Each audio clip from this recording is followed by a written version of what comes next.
And then in terms of Micah Parsons, man, I mean, I'm reading from yesterday's press conference with Matt LaFleur talking about that they're hopeful, no guarantees, that Micah's going to be out there against the Detroit Lions. Today, the coach said that Micah, quote-unquote, looks limited when he's out there on the field. I'll be honest with you, man. I thought that was just posturing with the Cowboys to basically say, I'm injured, I can't get out there. How serious is his back injury, Tom? I saw that quote from Matt LaFleur, and I would just say, knowing Matt, if he says Micah was limited, because that's what the report says, then someone says, well, how does he look?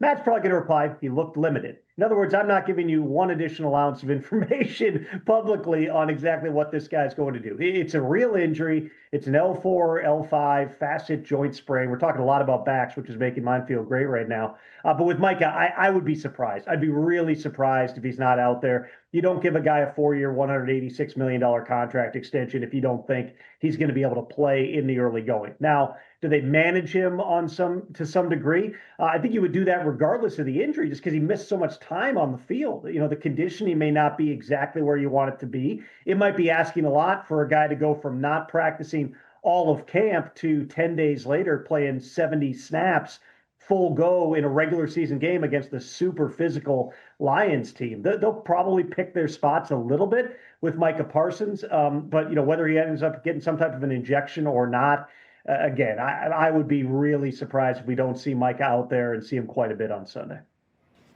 Anybody from the Cowboys organization reach out to you today to sort of spike a little bit of a football? I know that they didn't win, but Kenny Clark played a really good game, man, in terms of yards per carry. Last night, it was 4 yards better for the Dallas defense in terms of giving up yards per carry with Kenny Clark on the field than off it.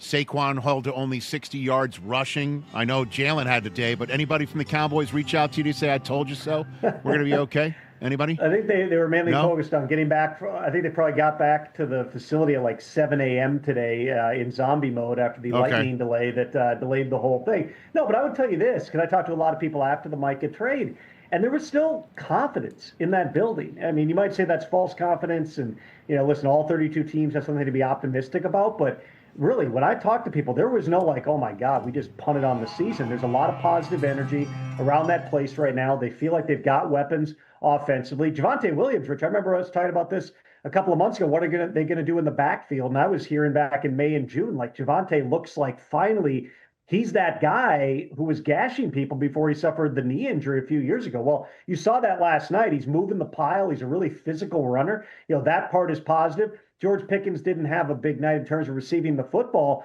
but CeeDee Lamb certainly got a ton of opportunities. And when you have to account for Pickens, that opens some things up for CD. You just hope that he holds on to the ball. And if CD makes even one or two of those, 3-4 balls that hit him in the hands, the Cowboys might come out of there with a win last night.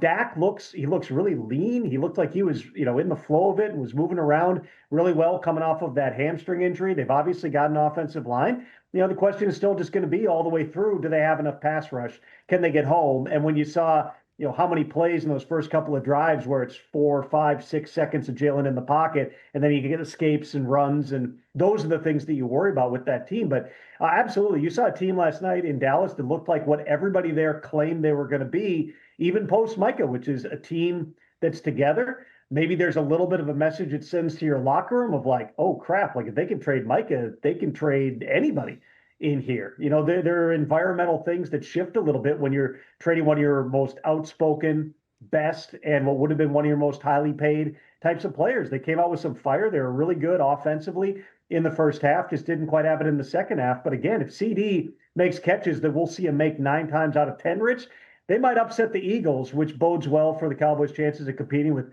basically anybody else in the NFL. Hey, you made it all the way to the end. Thanks for that. Check us out every single day streaming live on Disney Plus and the ESPN app 12 to 3 Eastern.